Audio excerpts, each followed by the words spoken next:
S'il y a un constat amer au sein de notre génération, quel que soit le pays dans lequel on se trouve, c'est que les couples aujourd'hui ne durent plus.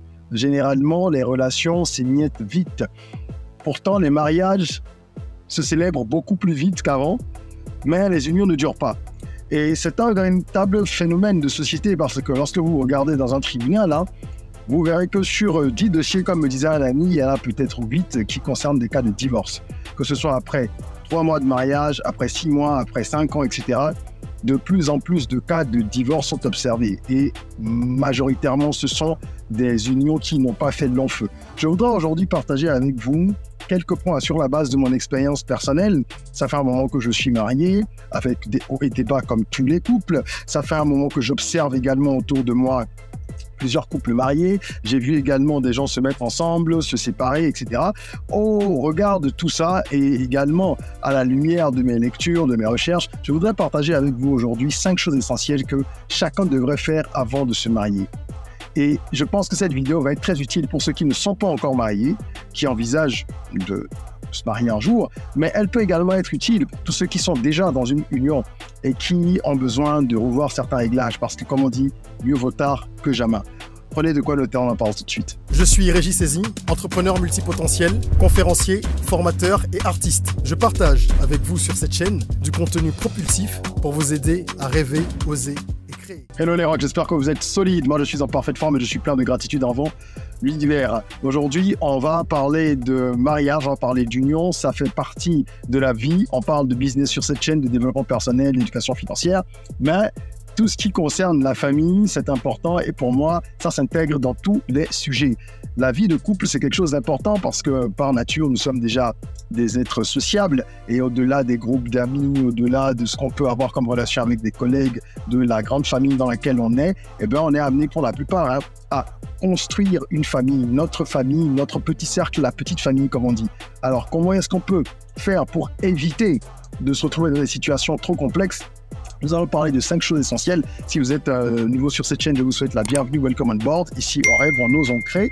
Et ça explique le mantra « Soyons rock », n'est-ce pas? Voilà. Alors, le mariage. Vaste sujet, n'est-ce pas? Vaste sujet. Et je pense que nous n'avons pas la prétention de détenir quelque vérité que ce soit, mais nous avons ici envie de partager avec vous un certain nombre de conseils sur la base de constats effectués, comme je le disais dans ma vie personnelle et également autour de moi depuis plusieurs années. Il y a certaines choses que je vais évoquer qui ne peuvent pas être faites après le mariage, parce que le but, comme je dis, c'est vraiment de s'adresser à ceux qui ont ça comme projet. Mais libre à ceux qui sont déjà dans une union de voir comment est-ce qu'ils peuvent adapter certains points pour rattraper un peu les choses s'il y a eu des faux pas. La première chose essentielle, c'est d'apprendre à se connaître.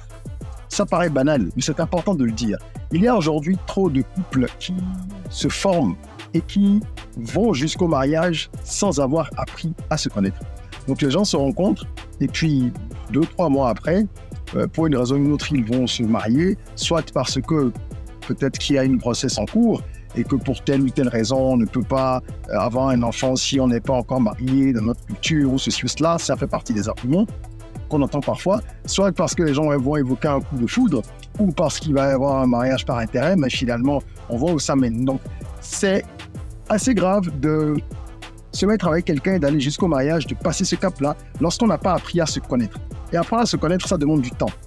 Ça veut dire connaître l'autre, connaître ses réactions, connaître son caractère, savoir exactement qui il est, apprendre à connaître votre partenaire et comprendre également quelles sont ses valeurs, quels sont ses principes. Parce que nous venons d'éducations différentes et lorsqu'on se retrouve, il y a toujours un clash. D'accord? Il n'y a pas forcément de meilleure éducation que d'autres. Il ne s'agit pas de juger. Il faut simplement comprendre qu'il y a une diversité de points de vue et donc il y a une diversité d'éducation. On n'a pas éduqué Asiba de la même manière qu'on a éduqué Kofi. Donc forcément, il y aura un clash et il faut un temps pour harmoniser les choses, pour trouver un juste milieu et pour pouvoir justement créer un équilibre. Donc vous devez vraiment passer du temps à vous connaître, c'est très important. On peut être, comme on dit, en copinage, certains dire ça, ou on peut être même en concubinage, mais sans passer au mariage. Il faut prendre le temps vraiment de se fréquenter et d'être certain que les choses arrivent à s'harmoniser, qu'on est vraiment sur la même longueur d'onde, ou qu'on arrive en tout cas à faire des compromis suffisants pour que ça puisse se passer convenablement. Autrement, il ne faut pas franchir le pas. Parce que les déceptions sont énormes après. Lorsqu'on se dit, ah, je ne savais pas que tel était comme ça, ah, c'est ci, ah, c'est là, nanani, nanana. D'accord? Donc, c'est très, très, très important. Deuxième point essentiel, il faut apprendre à communiquer ouvertement. De toute façon, la communication, c'est essentiel dans tout type de relation, même avec vos collègues, vos collaborateurs, vos partenaires, vos payeurs, vos parents. Communiquer, c'est important. Et la plupart des problèmes proviennent justement dans notre société, société au sens mondial, c'est pas partout, du fait que les gens ne communiquent pas. Il y a beaucoup de dysfonctionnements qui sont dus à ça. Les gens ont des problèmes à communiquer. C'est compliqué à comprendre. Moi, j'ai beaucoup de mal à comprendre ça parce que je communique beaucoup. C'est peut-être pour ça que je n'arrive pas à cerner pourquoi c'est si difficile pour beaucoup de gens. Mais manifestement, ça reste un problème avec la fluidité et la spontanéité dans la communication. Et ça, là encore plus, c'est encore plus important lorsqu'on parle de couple parce que, évidemment, vous êtes amenés à vivre l'un avec l'autre, pour ne pas dire même l'un sur l'autre, sans mauvais jeu de mots, bien sûr. C'est-à-dire que vous allez être vraiment collés, serrés toute votre vie, si ça dure, ce qu'on vous souhaite. Donc, il faut apprendre à communiquer. Et communiquer, pour moi, ça passe aussi par communiquer ouvertement sur son passé. Parce que de nombreux couples volent en éclats lorsque l'un des partenaires finit par découvrir que Jeannette ou Jean-Paul avaient fait ci, avaient fait ça, et que elle ne supporte pas. On a beau dire, le passé de ton conjoint ou de ton partenaire ne te regarde pas, il est selon moi important de parler, de s'asseoir et de se dire, écoute, voilà par exemple, d'un point de vue sentimental, dans ma vie sentimentale, voilà ce que j'ai vécu, surtout ce qui peut être douloureux pour l'autre. Il faut l'anticiper. Et comme vous ne pouvez pas savoir vraiment ce qui peut être douloureux, tout ce qui sort un peu du cadre, il vaut mieux le partager. Les gens essayent d'éviter des ruptures en se disant « je vais cacher ci, je vais cacher ça ». Quand ça te pète après, c'est plus grave. Donc il vaut mieux parler des choses sensibles et délicates assez tôt et dire « écoute, moi j'ai fait telle chose, moi j'ai fait telle chose ». Moi j'ai eu ce genre de discussion à plusieurs reprises, avant même de me marier, lorsque j'avais une relation sérieuse avec quelqu'un, je demandais souvent, parce que je préfère que les choses soient claires. S'il y a quelque chose qui ne me convient pas, je te le dis, et vice-versa, je te dirai également, s'il y a certaines choses qui peuvent sortir, comme je l'ai dit, un peu du cadre et être peu conventionnel, je partage ça avec toi et puis tu envisageras ce que tu veux faire. Lorsque c'est des amourettes, il n'y a pas de problème, on n'a pas besoin de se dire tout ça. Mais quand on envisage d'aller plus loin et de faire du chemin ensemble, il faut avoir l'honnêteté de dire à l'autre tout ce qui est délicat et qui pourrait le gêner ou le vexer. Parce que sinon, je vous assure, ça va mal finir une fois que ce sera découvert. Et ce qui est certain, c'est que rien ne reste caché éternellement sous le soleil, donc ce sera découvert. Autant que ça vienne de vous-même, que vous puissiez en parler ensemble et voir comment, je ne dirais pas passer l'éponge, parce que ce n'est pas des choses qui se sont passées pendant que vous étiez ensemble, mais comment est-ce que vous pouvez aller au-delà, même si le partenaire, le conjoint ou la conjointe est fâché ou dérangé par les vérités que vous lui apprendrez. Donc pour moi, c'est très important de parler de ça. Et quand je parle de communication, il y a tout ce qui concerne la vie sentimentale, comme je l'ai dit, mais également tout ce qui concerne la vie familiale. Il y a également des traumas. Peut-être que vous avez eu des traumas en famille. Et si c'est le cas, il faut en parler. Il faut être capable, sur ce qui est très grave, d'expliquer les traumatismes que vous avez peut-être vécus en famille. C'est pas facile de s'ouvrir à quelqu'un. C'est pour ça que je dis, il faut prendre du temps pour se connaître. Lorsque vous avez pris le temps d'être ensemble et de vous connaître, normalement, vous vous acceptez déjà dans une certaine mesure. Et ça doit vous permettre justement de pouvoir parler à l'autre avec, on va dire, une certaine confiance si vous avez passé du temps ensemble et que vous commencez à vous accepter. Si ce n'est pas le cas, ça veut dire qu'il y a encore certainement des réglages à faire, que vous n'êtes probablement pas prêt à vous mettre ensemble, à aller plus loin. Et à ce moment-là, on patiente un peu, on n'a pas à se connaître davantage, ou alors on se sait. Il vaut mieux ça à ces moments-là que trop tard. Okay?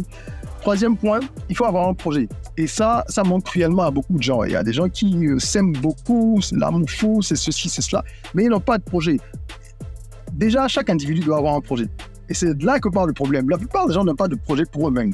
Ils vivent. Ils vont aller à l'école, à l'université éventuellement après, chercher du boulot, avancer, faire des enfants, mais ils n'ont pas un projet. Vous devez comprendre que personnellement, déjà, il vous faut un projet. Qu'est-ce que je veux faire de ma vie? Où est-ce que je veux aller? Quels sont mes objectifs? Quelle est ma mission de vie, etc.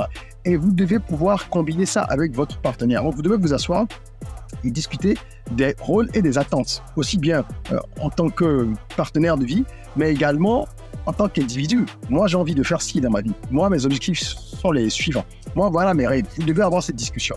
Et en fonction de ce que chacun veut faire individuellement, il faut maintenant parler des objectifs du couple. Quelle est la vision du couple? Quelle est la mission? Comment est-ce que toi, tu vas m'aider à atteindre mes objectifs? Et comment est-ce que moi, je t'aiderai à atteindre également les tiens? Cette discussion-là n'ont généralement pas lieu. Et finalement, ça... crée un lit favorable à beaucoup de problèmes. D'accord? Il faut parler de ça, tout ce qui concerne la carrière, la famille, votre famille. Quels sont vos objectifs? Qui va faire quoi? Voilà un autre point important. Qui va être en charge de quoi? Au niveau des enfants, comment vous comptez faire les choses? Qui va s'occuper de ci? Qui va s'occuper de ça? Oui, si tout le monde doit contribuer financièrement, il faut en parler. Ça, c'est un autre point, j'y reviens. Si vous devez, par exemple, je dis n'importe quoi, aller déposer les enfants, partager les tâches, ça n'a l'air de rien. Mais il faut parler de tout ça et anticiper. Et dans la maison, comment ça va se passer? Est-ce que vous aurez une domestique? Est-ce qu'il y aura des tâches ménagères? Si oui, si vous devez accomplir des tâches, est-ce que les rôles sont partagés? Est-ce que c'est une seule personne qui fait ci et l'autre fait ça? Ces petites choses qui paraissent banales et insignifiantes créent tellement de problèmes, si vous pouviez savoir, parce que, en fin de compte, il y en a toujours un qui se sent frustré parce qu'il se dira à un moment qu'il en fait plus que l'autre, qu'il se donne davantage, etc. Donc, il faut parler du projet en détail. D'accord? Les objectifs communs, les objectifs individuels, et ensuite, bien sûr, la mise en commun. Comment est-ce que vous pouvez déballer tout ça et comment vous étalez ça surtout dans le temps? Quel est le plan que vous mettez en place? Hein? C'est objectif, donc vision, objectif, plan, action, etc. Comme pour un projet classique. Donc ça, c'est important de le faire, de définir les responsabilités, comme je l'ai dit, et de parler des finances. On est toujours dans le projet, mais là, le volet financier doit être abordé indépendamment aussi. Même s'il est imbriqué, il faut bien l'aborder, quoi. À part, vous vous asseyez, vous vous dites, OK, qui va s'occuper de telle rubrique de dépenses? Est-ce que c'est l'homme seul qui va financer ou est-ce que c'est la femme seule? Ah, il y a des hommes qui parfois sont au foyer, même si c'est très rare. Donc, je le dis comme ça parce qu'il n'y a pas d'exclusivité. On ne dit pas que c'est toujours les hommes qui prennent tout en charge. Ça peut être l'univers, ça peut être du 50-50, ça peut être du 30-70, mais définissez les choses. Et quels sont vos projets? Est-ce que vous allez investir une partie de vos revenus respectifs dans un compte commun ou pas? Est-ce que déjà vous allez faire un mariage communauté de biens ou pas? Tout ça, ça doit être discuté. Et une fois que vous avez vraiment abordé les points qui concernent les finances, vous savez si vous allez investir ensemble, si vous allez ouvrir des comptes épargne pour les enfants, si vous allez faire ci, est-ce que vous irez en vacances tous les 2-3 ans, idéalement. Il faut avoir un planning. Ce que vous devez faire seul, maintenant, vous le faites à deux. Ça ne veut pas dire que vous ne devez pas avoir également des projets individuels. Non. Mais ça ne peut pas être, même si c'est individuel, complètement hors de portée de la sphère que constitue maintenant votre couple, parce que vous n'êtes plus seul désormais. Donc, il faut parler de tout ça. Et l'argent, on le sait, hein, c'est la principale cause de séparation, de divorce. Les gens se séparent énormément pour l'argent. Pas toujours parce qu'il n'y en a pas assez, mais parce que la gestion de l'argent est problématique. Les gens n'arrivent pas à se répartir les rôles, ils n'arrivent pas à s'entendre sur les priorités d'investissement, de dépenses, etc., etc. Donc, vraiment, prenez la peine de faire ça. C'est très important. En point 4, je parlerai donc de l'aspect un peu plus élargi de la famille. Vous devez rencontrer la famille et les amis de votre futur conjoint. C'est indispensable. Il y a beaucoup de gens qui font cette erreur. Ils ne rencontrent les parents qu'au moment de faire, comme on dit, la petite dot, ou il nous apprend des noms différents selon les cultures. Mais bref, une petite rencontre entre les parents, et puis on dit que c'est symbolique. Ils se sont vus une fois, 2 fois, ils ont déjeuné ou dîné ensemble avec les parents, et puis après, ils ont la bénédiction et c'est bon, on y va. Erreur fondamentale. De mon point de vue, et de ce que j'ai pu observer, il est important de passer du temps avec la famille de votre futur conjoint. Votre conjoint. Ça veut dire les fréquenter un peu, la famille et les amis. Parce que ça vous permet d'avoir une idée de l'éducation de l'autre. Ce que votre partenaire vous montre, c'est une face visible. Tout le monde se montre sous son meilleur jour. Avec le temps, même si vous le connaissez, vous ne connaîtrez pas entièrement votre conjoint, votre partenaire, parce que voilà, nous avons tous tendance à faire des efforts pour nous améliorer, enfin tous, une grande partie, mais au fond, il y a des choses qui sont enfouies. L'éducation que quelqu'un a reçue vous renseigne énormément sur la personne elle-même et sur ce qu'elle peut devenir ou ce qu'elle est au fond et qui peut ressurgir à moi. Parce qu'il y a des gens qui arrivent à masquer des choses. Parfois, c'est même pas de l'hypocrisie, c'est juste qu'ils ont fait un travail sur eux-mêmes. Mais si le travail n'est pas fait suffisamment en profondeur, à un moment donné, il y a des choses qui vont remonter à la surface. Donc, c'est comme des déchets que vous avez qui sont là, complètement si peut-être dans ce lac ou quelque part et qui remontent un jour. D'accord? Donc, faites en sorte de fréquenter un peu la famille dans laquelle la personne a grandi. Si elle a grandi dans une autre famille, ça n'a pas d'intérêt d'aller dans la famille biologique. C'est-à-dire, c'est la famille dans laquelle votre partenaire a grandi qu'il faut connaître un peu. Après, si vous pouvez connaître un peu les deux, dans ces cas-là, tant mieux. Bref, les gens qui l'ont vu grandir, qui l'ont entouré quand il grandissait, il faut que vous puissiez fréquenter un peu pour savoir quel type d'éducation a été donné, comment ces gens-là se comportent, comment eux, ils voient la vie. Et ça va vous permettre de faire des analyses en arrière-plan, même si vous ne dévoilez pas tout de suite votre point de vue. C'est pas le but. Le but, c'est de mener une analyse plus globale et plus juste de la personnalité que vous avez en face de vous. Et les amis, ça va vous permettre aussi, à travers cette fréquentation, vous allez pouvoir comprendre quel genre de vie cette personne mène, quelles sont ses aspirations. Parce que nous sommes la moyenne des 5 personnes que nous fréquentons le plus. Donc, vous pouvez le savoir. Si les gens que votre partenaire, votre futur époux ou épouse fréquente sont très différents de lui ou d'elle, c'est qu'il y a un problème. Ça veut dire que cette personne cache peut-être des choses. Votre partenaire cache peut-être au niveau de son comportement un certain nombre de choses. C'est pas possible. On est forcément, et ça a été prouvé, la moyenne des 5 personnes qu'on fréquente le plus. Donc, cherchez à connaître un peu mieux tout ça et vous serez éclairé pour faire des choix justes et cohérents. Et en fin de compte, je finirai par le dernier point qui me semble être le plus important, ou presque. Enfin, ils le sont tous. En tout cas, il est très, très important. Vivez ensemble. C'est pas vivre ensemble 2 semaines, un mois. Ou se voir tous les jours et le soir, je dépose ma copine et je rentre chez moi et le matin, je viens la chercher, je la dépose au boulot. Non. Vivez ensemble. Ça veut dire vivre ensemble dans le même appartement ou la même maison. Pendant un bon moment avant de décider de passer au mariage. Parce que ce n'est que lorsque l'on vit avec quelqu'un, au jour le jour, que l'on dort ensemble, qu'on se réveille ensemble, que l'on passe chaque instant ensemble. Ce n'est qu'à ce moment qu'on arrive à vraiment connaître l'autre. C'est à ce moment qu'on arrive à savoir qui il est. Quels sont ses ressorts le plus profonds.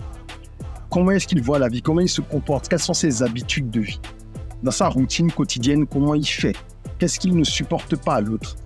Qu'est-ce qu'il affectionne? Quels sont ses vices? Tout ce qui est caché aussi.